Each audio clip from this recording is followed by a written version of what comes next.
Altså, da jeg var et ung menneske i 70'erne, der var det sådan.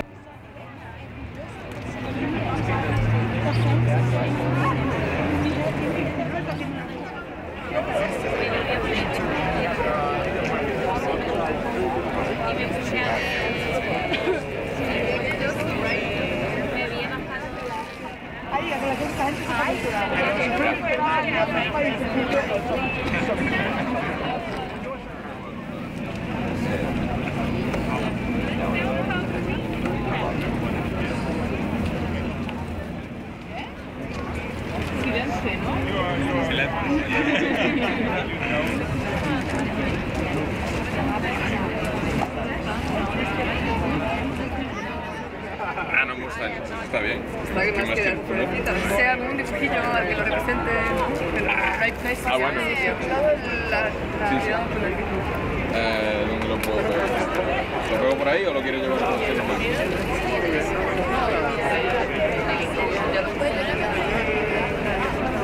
¿Qué pasa encima aquí?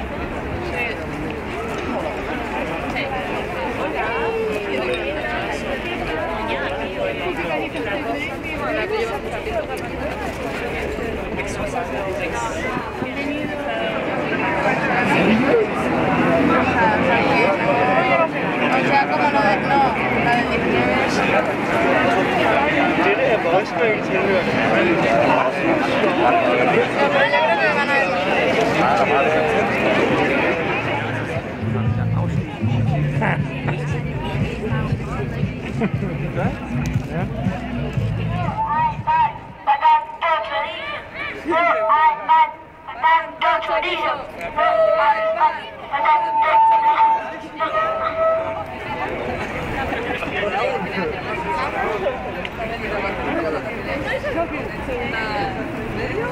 I poteva buscar la meva bossa, això? Sí.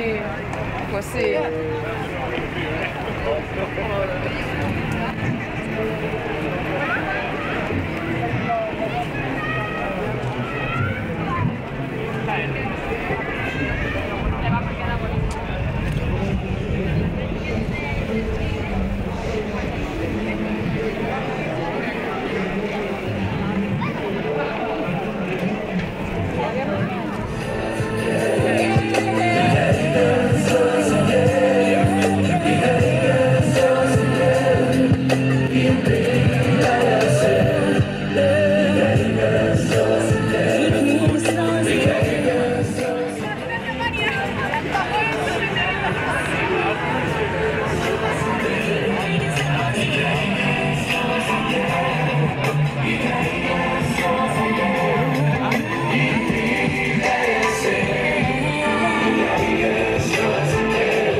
in the middle of a sea full of faces, full of faces.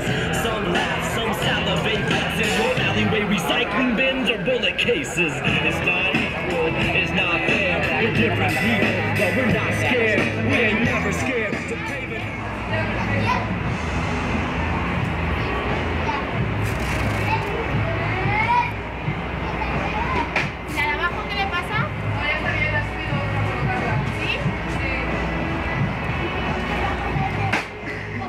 Here is pretty crap, so if you gather around, it's going to be easier for my voice and for everybody else's.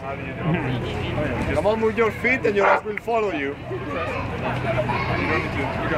Usa el megáfono, tío, y si no... Ya, pero es que precisamente lo quieres que se acerque.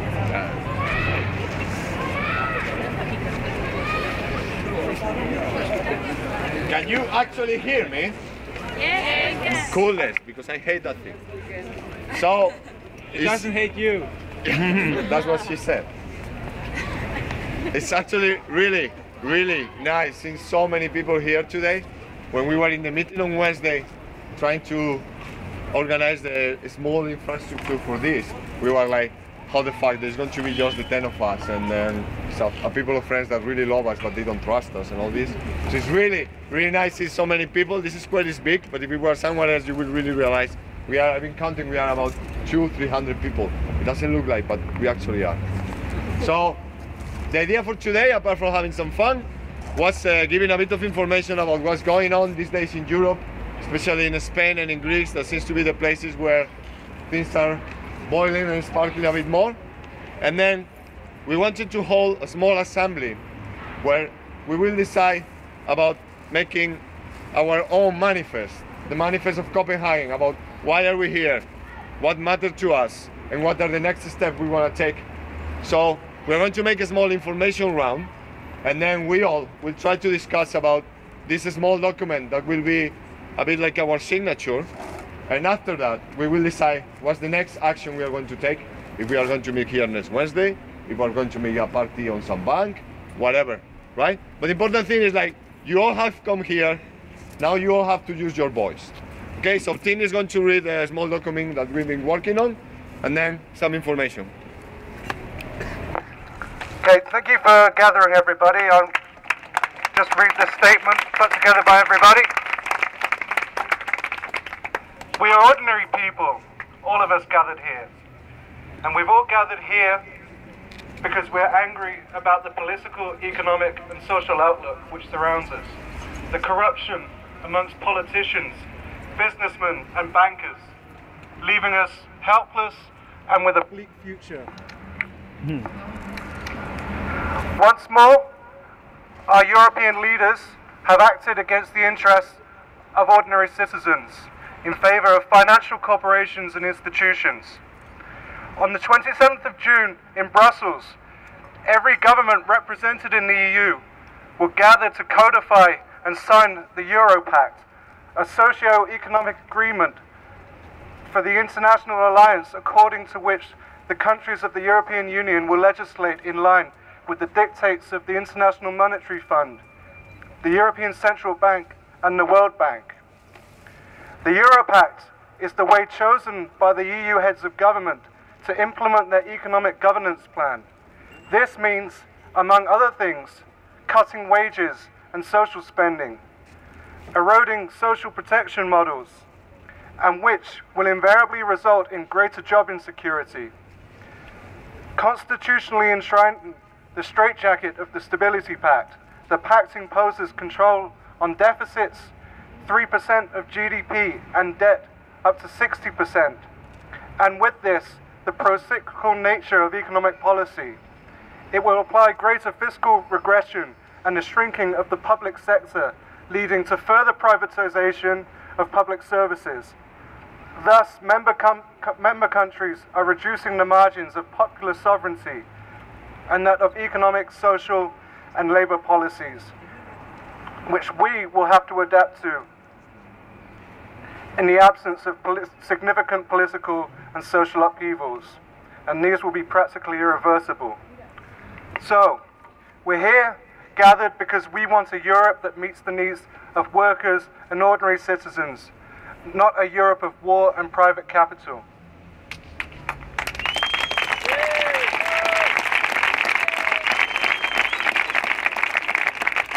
So now we're all here gathered together for this assembly, so let's discuss and plan on how to build a mass movement capable of challenging and taking back the power.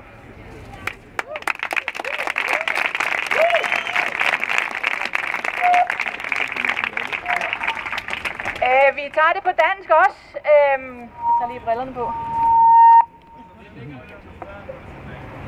Der er danskere, der ikke forstår engelsk. Der skal jeg holde den ind. A little technical problem. Nå, okay. Hvem er vi? Er der mange, der spørger? Fordi fjernsynet har jo ikke vist noget, radio har ikke vist noget, så vi skal vide det ude på Demokracia Raadhuspladsen eller Real Democracy på nettet. Det er manifestet på dansk, for dem der ikke. Vi er almindelige mennesker. Vi er som dig. Mennesker, som står op hver morgen for at studere, arbejde eller for at finde et job. Mennesker, som har familie og venner.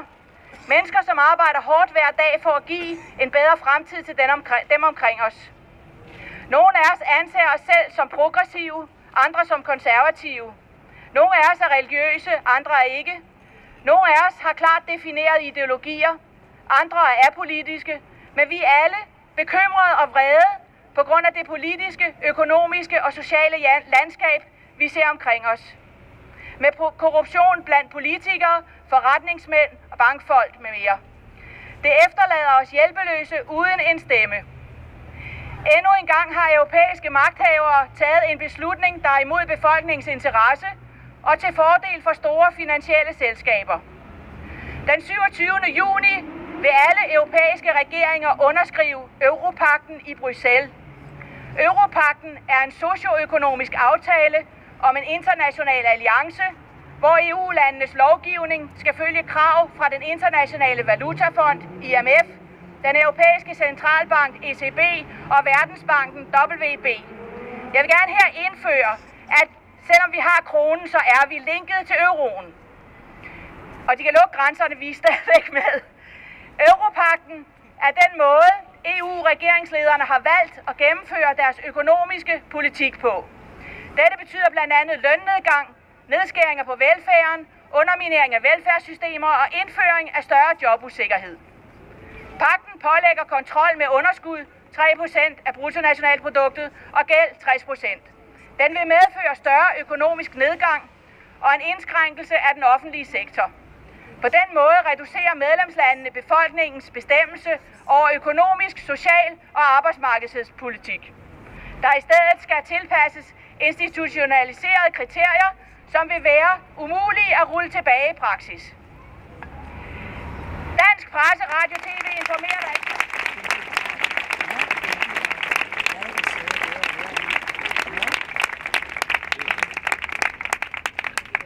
Okay, yeah. Here the fellow Victor is going to tell us now a bit more details about what this Europact is about and about what's been going on today in Spain.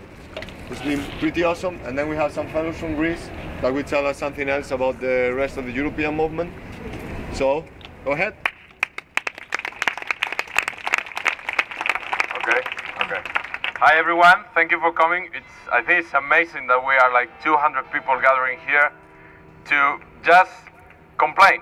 We are starting the gathering and complaining because, as you may know, this maybe started in Spain, although France, they mobilized before, and Greece and Portugal and Italy. But in Spain, it was just the spark who started the fire. But the thing is not a problem it's not only a Spanish problem, it's a European problem. The Europact, that's a real problem, because it's going to be the biggest neoliberal attack against the state, the welfare state, and all our rights in the last probably 30 years, 40 years. And they are doing it without asking us. They didn't ask us if we want that. They just do it. They took us as a fool. It's amazing. So we are here because we realize that the problem is the system. We realize that it doesn't matter if we vote for them, for different parties every 4 years.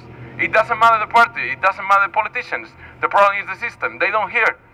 They just listen to the banks, to the enterprises. So that's the Europact. The Europact is going to be, instead retirement at when you are 65, it's going to be 67. Then your salaries are going to be cutting down. Salaries for the civil servants. They are gonna cut our rights as labor rights, strike rights, like rights to fight for the level of the salaries. They just want to earn more money, but they want to earn more money, making us make less money. So that is totally unfair. So that's the reason people is mobilizing now. Today, I think it's like 97 demonstrations around Europe, a lot of them in Spain. The demonstration this morning in Madrid was amazing. There were 6 columns coming from different points of the city and gathering in next to the parliament. They said that it was around 1 million people, probably not 1 million, but 500,000 people there. And now, at 7, there were another 97 demonstrations around the world. Latin America, Europe, North America, Asia, Africa. Maybe.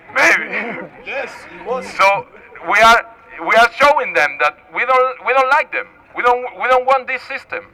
There's no any change you can make in the system. What you have to do is to make another system.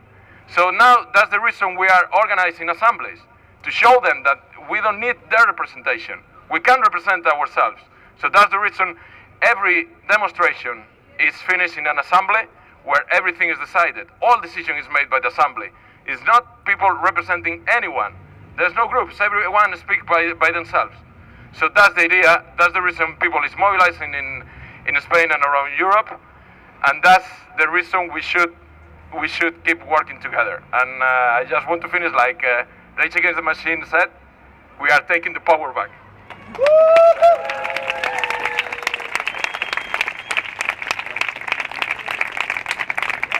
He's coming from Greece, he's been living here for a while, and he's going to tell us a bit more about what's been going on in Europe and in Greece, which they have also kind of a revolutionary history.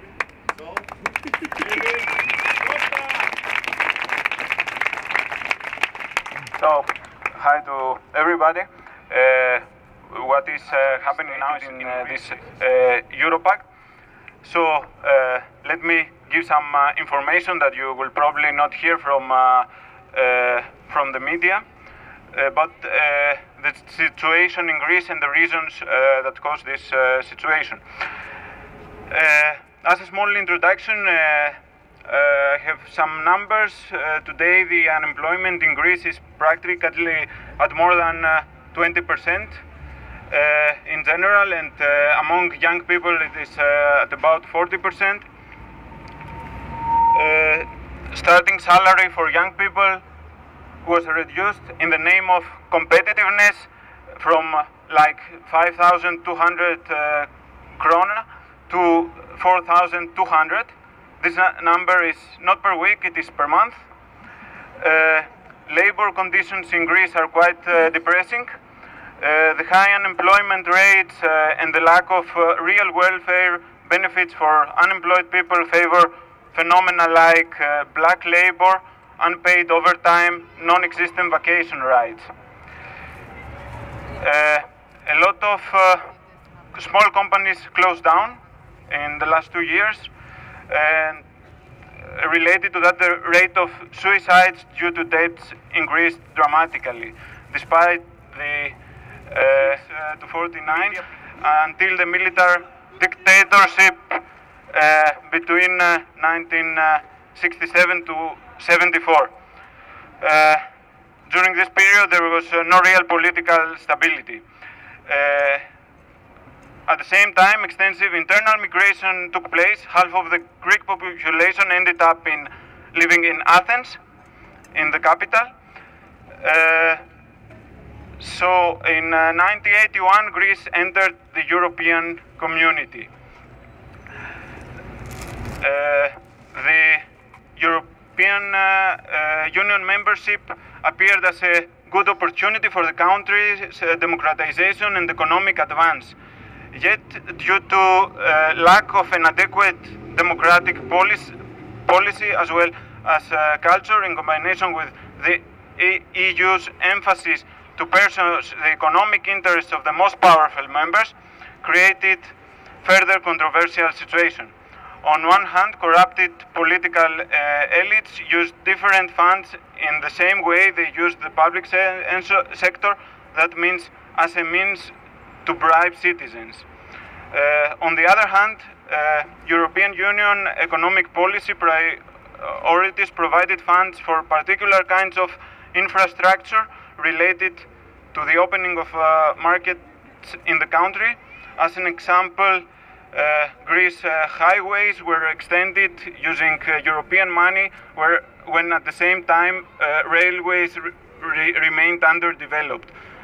This was a policy favorizing automobile manufacturers but not the public. Another factor is that after the fall of the East Bloc, cheap labor was made available in neighbor countries, and big part of the already weak production of the country migrated to other cheaper countries, and Greek capitalists and neo-rich, obeying the laws of free market and demand and offer, looked for new opportunities to more competitive countries. The Greek economy in the 90s seemed to go relatively well in numbers, so well that with a bit of boosting by international finance, these experts like Goldman Sachs, Greece ended entering the Eurozone. The reality. But national pride and glory made people forget about these concerns quickly. The size of the public services in Greece is often presented as a weakness of the Greek economy. In reality, it is only 22% of the population that is employed in the public sector, less than in many other countries. The real problem of the public sector in Greece relates to the democratic deficit of the country. Politicians used the public sector as a party infrastructure in order to maintain and expand their voter pools. During all these years, corruption remained or even increased in all levels. European and international corporations like Siemens and various weapon manufacturers and pharmaceutical industries even took profit of this situation. All these years, huge amounts of money were wasted in weapons. German tanks and submarines, French warships and airplanes and munition from United States were imported massively. You will probably not hear information like this in the media. In the bank crisis of 2008, Greece participated, of course, in the bank bailout program, supporting the bank sector with public money. Some words about the actual Greek crisis. At the end of 2009, the bad economy of the country, in combination with a certain economical war from the financial markets, led to the collapse of the Greek economy. This was announced a few days after the resignation of the previous government and the election of the current one. The current government, before all the elections, claimed that there is enough money. This was said literally by the current president. Directly after its election, the government started implementing exactly the opposite, with the justification of the financial collapse that was kept suppressed until the elections. Greece had actually two possibilities at that moment: either to go officially bankrupt or to enter a perpetuate circle of credit and debt. The government opted for the second choice and practically handed the governance of the country over to the credit givers. At this moment, all important decisions are taken by financial organisms like the European Central Bank and the IMF, with the Greek government just implementing their decisions. The austerity measures imposed so far during the first year of the crisis by the credit givers, IMF and European Central Bank, was clearly against the lower and middle classes, the classes that are less responsible for the bad economy. Increase of VAT, for example, gasoline in Greece became the second most expensive in Europe. Salaries and pensions reduction, merging of schools, cuts in education and health system, blocking of hiring new public employees are some of the measures that have already been income of the country and reduced the unemployment was taken. This is abstractly expected to be regulated somehow by the market. Right now, in a second phase, the credit givers are demanding even harder and more absurd measures. Privatization of profitable public companies, sale of public property for ridiculous prices and firing of public employees are supposed to improve the situation. Great masses of people from very different ideological and political backgrounds started demonstrating against this second phase of austerity measures that are about to be voted in the next days in the parliament. People took squares in Athens like people from Spain, but not only in Athens, Thessaloniki and other cities was also participated. Hundreds, thousands of people participated in these demonstrations and strikes in the last months. More and more people recognize that the measures proposed by the credit givers are not helping to solve the real problems like the corruption, the very low productivity and the unemployment. The new loans end up completely in paying interest for previous loans instead of contributing to the development of the country. It is a typical perpetual debt situation. Some predictions for the near future, since no real development of the productivity and the income of the country has been planned, the debt will probably keep increasing until official bankrupt or some other indirect way of cutting part of the debt. Corruption will remain the same since not even a single person went so far to jail, and European governments keep collaborating with the very same persons that brought Greece to this situation. Outwards immigration of productive and qualified workers will lead to even worse chances for real development in the interior of the country. Privatizations in education will lead to even higher economical and educational gap between social classes, increasing phenomena like corruption, criminality, nationalism, racism. Some solutions and ideas that we could mention. A real democracy needs ways to control politicians, bankers and investors. The current financial political system is not capable of doing anything against corruption. Bankers, politicians and investors, they undergo not justice control, at least not until they try to fuck people not only metaphorically but also literally. We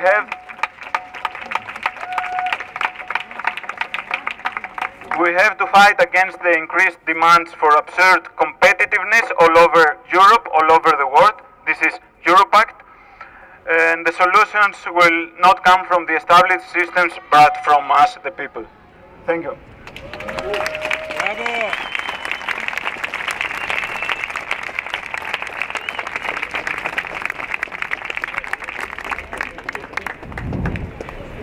The song you have here might have some tough, sometimes even difficult to understand. They sound like from a place far, far away from Denmark, or far, far away from our lives.